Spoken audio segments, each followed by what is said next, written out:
This show contains profanity, advice you should never follow, humor that you might not enjoy. The names have been changed to protect the guilty. Do not try this at home. Hey there. How are you? Welcome to episode 11, part 2. Let's see, this one actually winds up being a part 2 of episode 11 and a part 3, maybe a 0.5 of episode 10. There wasn't a whole lot of extra stuff from the last time Puss and I recorded. We had already put out most of our gold and didn't really want to give you any bronze. So this is like a gold-silver hybrid. Jesus. Anyway, so to make up for this short episode, Sunday night, Monday morning, in time for your Monday commute, I'm going to put out another episode, the one we talked about last time, the spring cleaning episode, where it's going to be mainly stuff that has nothing to do with the Appalachian Trail. Okay, so don't forget, follow us on Facebook. Just look for Pox and Puss. Look for us on Twitter, @Pox and Puss. Instagram, @Pox and Puss. Hashtag your pictures, Pox and Puss. You know, just let us know. We're really enjoying seeing everybody's stuff. Give us a 5-star review. We'd love it. The next time Puss and I are together, we're going to read the 5-star reviews we've got since the last show. All right, so here it is. Episode 11, part 2, titled Chunky Gal Fail. For no reason at all. I just thought of it today. Just want to put it out there. Let's see here. There's another voicemail from somebody. Hey guys, hey Pox, hey Puss, this is Scott from hikingforward.com. Oh shit, wrong one. God damn it. Hey Pox and Puss, Bradley calling to talk about my pre-hike jitters.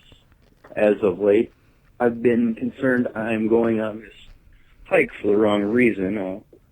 I feel like I'm almost running away from something as opposed to running towards a new opportunity. I've been dreaming of doing this for 10 years, and now I feel like I'm doing it for the wrong reasons. I look forward to hearing your insights on this, and hopefully this will help some other people out with their decision. Thank you very much, and have a good day. Bradley is a really nice guy that follows us on Twitter, and always retweets our stuff and has something funny to say, and whoa. And I don't know, I was definitely you're sitting there in your own brand. It's terrible. Don't wave it over here. Oh God. I couldn't help it. Yeah, it happened. And you literally were in the bathroom 10 seconds ago. I tried then. It didn't work. But I don't know that I mean, hey, that's a personal situation, the running away from thing. I mean, hey, maybe so. But you've been thinking about it for 10 years. You know, you're building up to it. I know for me, I was in the middle of, I didn't know what I was doing with college. That was a big part for me. And that I felt like I didn't really know what I was doing. I was getting ready to go in for business. I was either going to do business or drama. What? Yeah. That was what I was going for in college. And when I came back, I realized that Parks and Recreation was something I wanted to do. It explains so much about you. Right. Business or drama. Business or drama. Drama is our business. Yeah. And so that's what I was going in for. And then, you know, it kind of, for me, kind of helped solidify some decisions. I mean, things like the guy I talked about, where it was like, why wouldn't you marry someone who, you know. Sure. So yeah, I mean, that's a big thing for me. It wasn't necessarily that I was running away from something, but sometimes you just need to kind of hit the reset button. And I don't know about you, but the people that you met along the way who were successful, they seem to have a story. Like, It was very rarely I've been wanting to do this, and I've mapped out every single day that I'm going to be on the trail, and I've saved up my retirement, and this is when I'm going to do it. You know, or not necessarily that, but it was just like, there was something like, I got laid off, my wife just left me, my kid just died. I mean, everything. Even if you don't feel like you have a story, you do. Everybody does. There's something that I don't know, again, without getting too cheesy about it, like there is something inside anybody that wants to do this, you know, because everybody's met somebody that thinks that that's ridiculous, and you can you can read it on their face. They're just going, let me get this straight. Yeah. You want to subject yourself to this for 6 months, and as a Southern lady, bless their hearts, they just don't get it. Right. And Bradley, you said you've wanted to do this for 10 years. You know, live the dream, man. Go do it. Make it happen. I guarantee that by a week into the trail, you will either feel exactly like you are where you need to be, or you'll still have that little voice in your head going, I'm running away from something.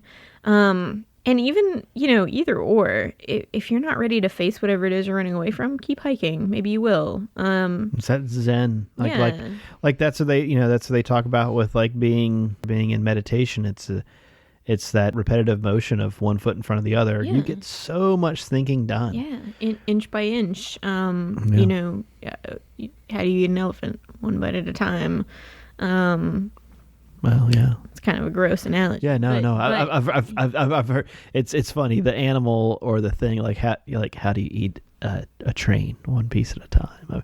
I've heard all those things. Yeah. You know, how do you hike the trail one step at a time? How do you solve any problem one little piece at a time? Yeah. Some people are faster than others at it, but what's like Prof? I mean, like he talked about how he's done the trail twice. Mm-hmm. And he's going to try it one more time. And if by the time he gets to Damascus, it's not fun, then he's getting off. Right. You know, and it's just one of those where, you know, there's somebody sitting right here who hasn't done the whole thing, but you got the experience. Oh, yeah. And so, I mean, I think that no matter what you get out of it, you know, it's... I guess what I want, the main piece of information that I'd really like Bradley to take home from me is if you feel like you're running from something, but this is something you've wanted to do for a long time and everything's all set up to make it so, number one, give it a shot. If you realize early on that it's not where you should be, then change it. Mm-hmm. If you kind of feel like it's where you need to be, but there's something else going on, or, you know, then it's a really good opportunity to think about it. But it's not like you're running away to be an expat in Singapore for the rest of your life. You're going to the trail for 6 months, and whatever it is you're running away from, probably you'll have a much better perspective on by the end of that 6 months, if that's what you choose to do. And I have a really good friend who, he lived in Atlanta, and then he moved to the Center, and he was able to outrun a warrant for his arrest for 17 years. Well, there you go. So if you're running away from something that happens to be a warrant, that's what you're running away from. Then being a cook at the Center, boom. Possibility. There's a space waiting for you. I mean, I actually think about to derail your topic. yeah, because my topic was on track, definitely. To bring it back around to Bradley's question. I was 24 years old when I told my parents that, hey, by the way, I'm going to try and do this. Can you watch my dog for 6.5 months? And kind of the deal that I made with them was, I'm going to go do this because what I'm doing right now isn't working. Yep. And I'll know what I want to do when I come back. Now, when I got back, I had no fucking clue what I wanted to do, but I knew what I didn't want to do anymore. And the perspective that I gained on that, you know, I don't think I would have ever gotten if I had done anything but what I did. So I think the AT is the perfect place to, I'm not going to say run to, as in running away from whatever it is you're running away from, but it's a really good place to go to collect your thoughts. You're not running to it, you're going there. And you're not running away from your problems, you're going there to ponder them. And Bradley's from Cleveland. Mm-hmm. So once you've seen the Rock and Roll Hall of Fame, you've seen the Indians, you've skipped some rocks on the Great Lake there. Every time I've gone to the Grayson Highlands, I don't think I've been there and not met someone from Ohio. And I think the third time it happened to me, I was like, all right, so what the fuck's up with Ohio? Like, what do you mean? I'm like, every time I come here, there's somebody from Ohio here at Thomas Knob Shelter. Mm-hmm. And they're like, have you ever been to Ohio, man? Like this one guy was a group of like 4 people, and they're like, have you ever been to Ohio? I'm like, yeah, I actually lived there for 6 months when I was 6 months old, and I I've been back there many times. And they're like, yeah, exactly. There's a hill there. Like, that's all we have. It's pretty easy to get here. But yeah, so yes, I mean, does Bradley run away from Cleveland? That's not going to make it into You can always take... But never mind, I'm not even going to... What were you going to say? I was going to say, you can always take Bradley out of Cleveland, but you can't take Cleveland out of Bradley. Didn't even make any sense. You bring up a good point about something. Backpacking. Yes. The word backpacking. Yes. What does it mean to you? It's obviously a setup. Yeah, but this is a setup. Backpacking to me is, well, I guess the best way to describe it is in contrast to camping. Right. Camping is when you sleep outside, right, and have pretty much all of the comforts of home minus electricity. Right. Like a lot of times when you're camping, there is a flush toilet nearby, or at least a privy or some kind of a toilet area. You probably have access to running water, but even if you don't, you've got 4 gallons of clean drinking water in the trunk of your car. You can bring the air mattress if you want. To water. Yeah. I mean, it's the only thing about living when you're camping is that it's remotely primitive. Right. Backpacking is everything that you need you are carrying, and you are covering ground while you're doing it. Well, you definitely need to talk to the children of Instagram and Twitter, because backpacking means you just graduated from college and you're going to Europe, not with a suitcase, but with a backpack on your back. And really truly, like, there were a few backpacking Twitter handles, Instagram accounts that we were following in the infancy of us, like, getting into the social media. And then I realized, no, like, there was one that was like backpacking something on Twitter or Instagram. And they would put up like 50 pictures a day, and it was nothing but like semi-nude co-eds around pools in Barcelona. And that's backpacking, is because they got there without toting the fucking case behind their back. When I worked at our friendly local retailer. Yep. And before I worked locally, I worked about 20 miles from here, in an even more college-y area. Yeah. Specifically some big name, very expensive colleges. Basketball based. if you will. And without fail, right around the end of spring semester, kids would start to come in, and they had the same question every time, and I had the same answer every time. And they would come in and say, I'm backpacking around Europe, and I need to know, I need a backpack. Yeah. And it was one of the more cold and cold-hearted responses that I ever had, because I would just look them dead in the face and say, when you say you're backpacking around Europe, do you mean you're actually backpacking around Europe, or you're carrying your stuff from train station to hostel and hostel to train station? Yeah. And they were like, hostel. All my friends have. Hostel. And they always wanted a really technical pack. Yeah. Now, I'm not trying to be a snob about this, but I spent half a year in Italy, not backpacking, but between you and I, backpacking. Right. 4 days a week. I was, you know, moving about the country. And then for an entire summer, I did the same thing in India. I've done a fair bit of adventure travel. And so when these kids would come in and they were like, I'm backpacking around everything and I need the most technical, you know, North Face backpack you have. And I would look at them and say, you don't want a technical backpack. Technical backpacks have huge frames and empty space.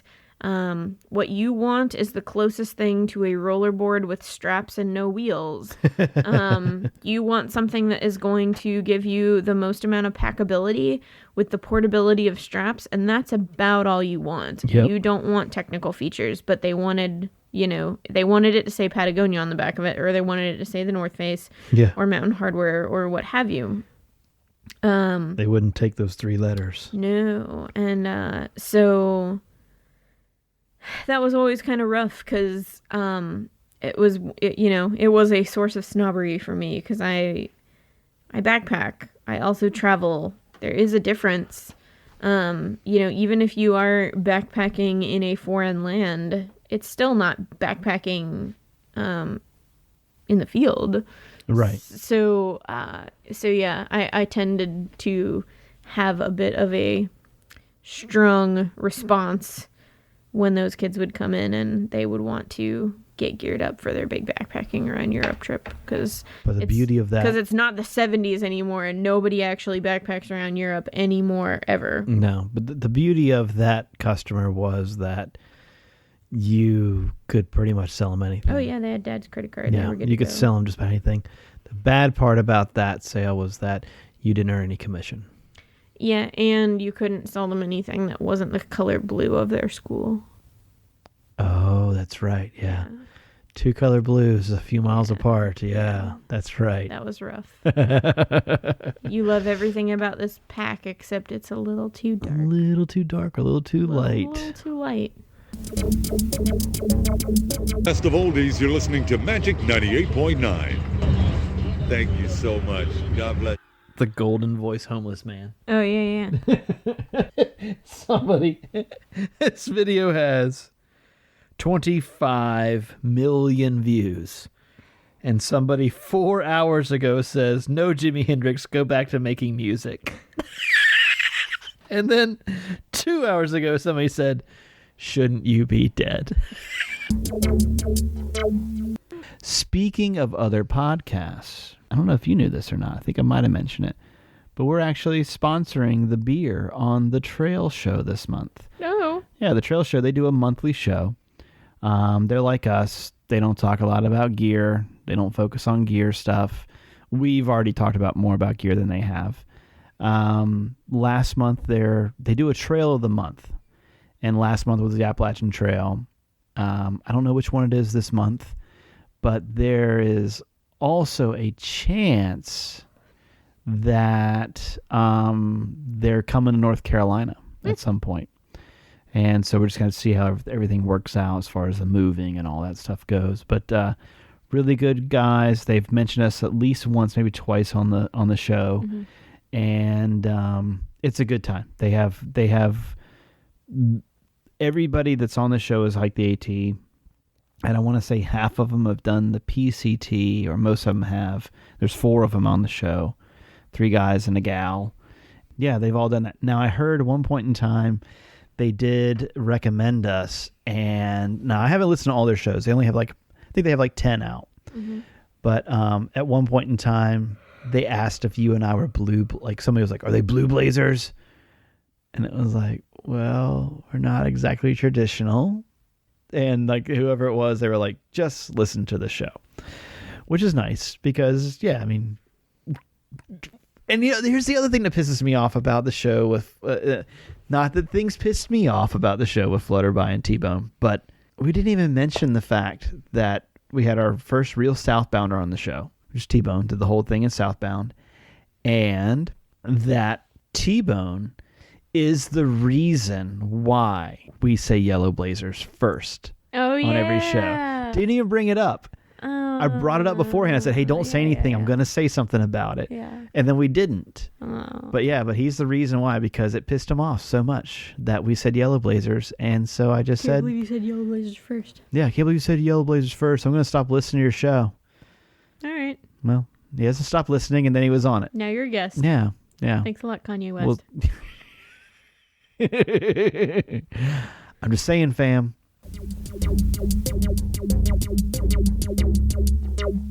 I was in Seattle at the time when that Mark Sanford thing happened. And so day 1 was, oh my God, the governor's missing. Yeah. Day 2 is, so what's going on? And then day 3 was, guess what? He was in South America. And it was one of those where I'm like, oh, really? The Appalachian Trail gets this publicity. Yeah. Awesome. Yeah. And it's funny because every once in a while I'll search the hashtag Appalachian Trail, and I guess now he's running for senator of South Carolina? I think he is. And so he's running for senator, so every once in a while, Appalachian hiker Mark Sanford, and some news person will, some talking head will throw that in. That's awesome. And so they'll throw that one in every once in a while, and then just kind of a joke. But I think Stephen Colbert's sister is running for senator. Oh no. It's something like that. And so it's it's him versus I haven't seen much Colbert lately, but I think awesome. they're playing. All right. So I'm going to take a break. What do you think? Yeah. Yeah. My buddy Floyd, as soon as we got into the Shenandoahs, he didn't want a resupply. He was just so done with all the food that he had been carrying that he threw a mini fit in the grocery store. And I was like, I'm going to let you do your grocery shopping. I bought mine already. I'll be waiting for you out front.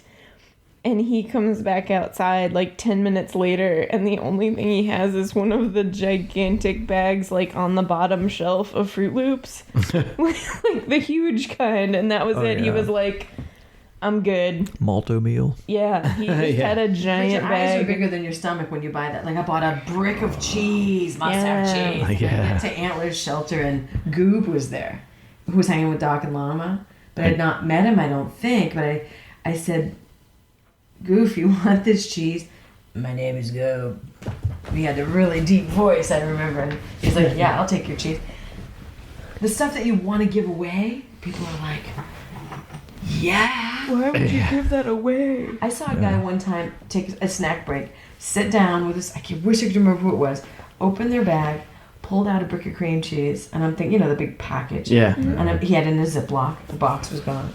I remember thinking, oh man, this dude has a bagel in there. He's going to smear that. It's going to be so nice. And I didn't carry bread, peanut butter, ever. He just wiped it all over his crotch. He opened this package and peeled back the wrapper and took a big bite.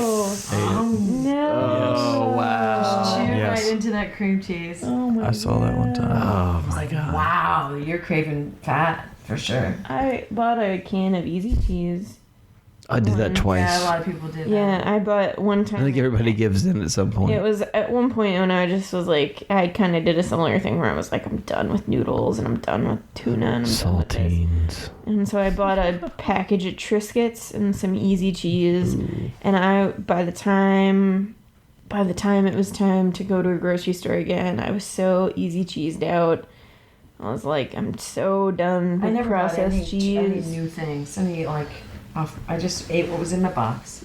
Same 6 breakfasts, same 6 lunches, same dinners. No shit. Once in a while, I'd get Twizzlers. That was a treat. Wow. What the fuck? I had to commit to my kit. I had to eat what I packed for myself. Well, I think when we're talking about food, you're committing to your shit. I would eat, in restaurants, we'd go out to the Greasy Spoon or whatever. But I wouldn't go to I avoided the grocery store like the plague. I hate the sensory overload for me was the colors and the noise and the energy and the organization. It was all so artificial.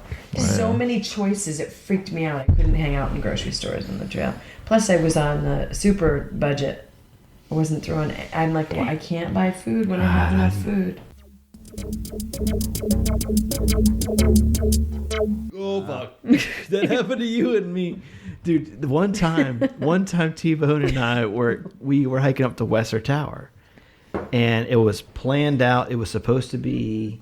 It was the Perseid or something like that. Meteor showers happening, and it was snowing, and it was supposed to snow. And then like we're like, yeah, that's what we're gonna do. We're gonna go. We're gonna and you can get. It's a half mile, 3/4 of a mile hike. 1.4 up to Western Tower.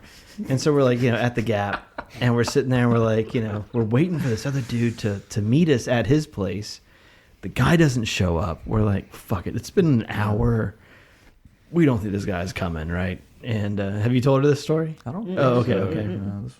And we're like, okay, fuck it. Let's just go ahead and go. Fuck it. He knows where it is. If he wants to come up, he can. And he kind of alluded to the fact that he had the right gear for this.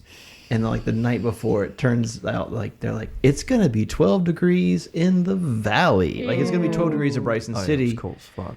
And we're what, 2,500 feet above that or something like that. At least 3,000. Yeah. And so we get up to the parking lot there. It's a hairy as shit drive up to that place. We get to the parking lot, and it's like, that guy's car's here. He's already here. Like, oh shit. Okay, well he's already here. No big deal. But here's the thing. We get up to the top. So we're like, we're going to camp on top of the fucking thing. And we're such geeks at the time. We have like 6 different canisters of gas. And we have like the...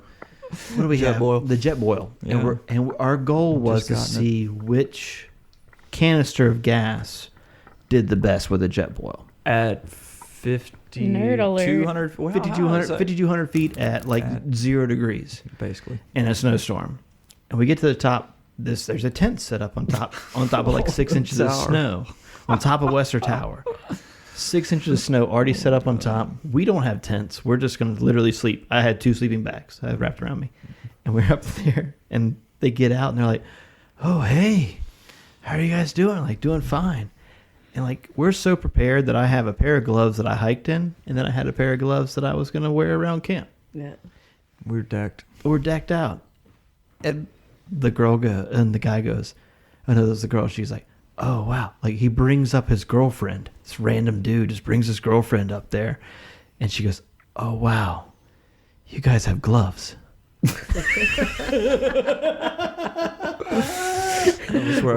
I was worried. Yeah. And, sure do. Yeah. Cool. And he comes up to, like, the boyfriend comes up. He's like, "Hey, do you guys want some hot cocoa?" We're like, "Yeah." Like, it's cold. It's fucking cold as shit. We're like, "Yeah, we'll take some hot cocoa. I mean, we're gonna make some here." And he's like, "Okay." And he goes back to his tent. And he comes back about a minute later. And he's like, hands us a box of Swiss Miss. Yeah. Like, "Here you go." And was like, "I'm waiting for you to boil the water now." Like, handed us a box of Swiss Miss. In other words, he wanted some hot chocolate but had no way to cook it. It's exactly. We sat up just bullshitting for like an hour and a half up on Lover's Leap. There was a bee, and if you could chew directly into the microphone, T-Bone, that'd be great. Oh god. I'm sorry, these ginger snaps are killing me. It's okay. It's okay. It I'll was save fun. you from yourself. Thank you. But You want me back.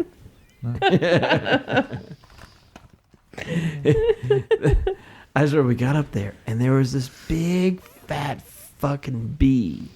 This big fat bee just sitting up there. And I remember just kind of sitting there. I don't remember how it started, but one of us like threw like a little piece of bark or something like that. I'm not shitting you. You can ask Barf anytime you want to. Threw a piece of bark, and this bee would would chase it. It was like we were playing fetch with a fucking bee for an hour. Let's talk about insects while we're here. And I mean, I'm not shitting you. It was just like, throw a rock, throw a piece of bark, throw a stick. You're playing fetch with a bee. You'd throw it, and it would like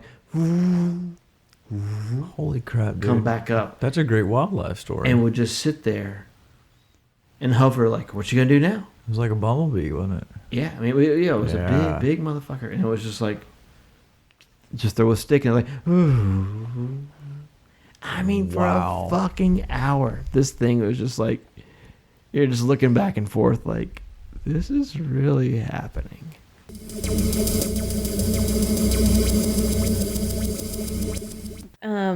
There was somebody my year, he carried bright pink and baby blue and purple gel pens and Hannah Montana stickers. Oh. And the whole trail, like, he would sign, it was Hannah's hiking tips. And there were like 50 Hannah's hiking tips that you could tell he sat down and put like a ton, and he did it in girly cursive.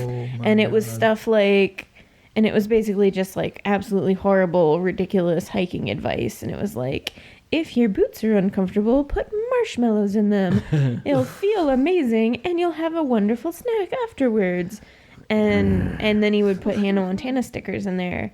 And the whole way, like, people are just like wondering like who is doing this. And you try and find like a pattern of like, you know, is this person just signing as Hannah? Are they signing journal entries and then doing Hannah? Like, what is it? And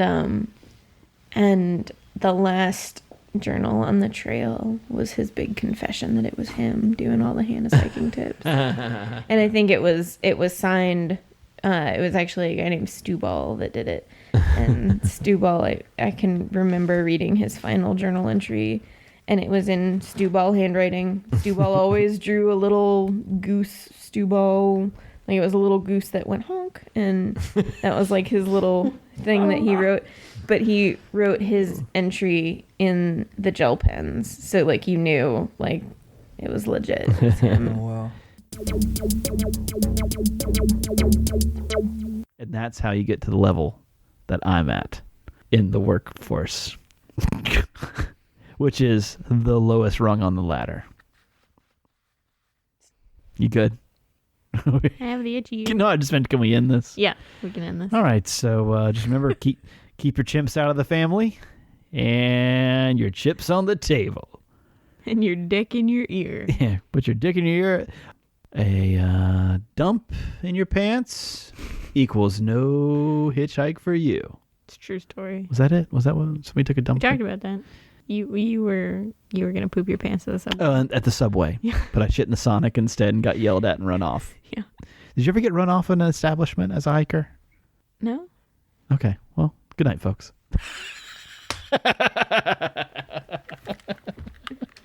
That'll work. And I don't want to know anymore. 3 hours and 24. Good, I didn't care anyway. I dreamed a dream that time went by. Going to hell.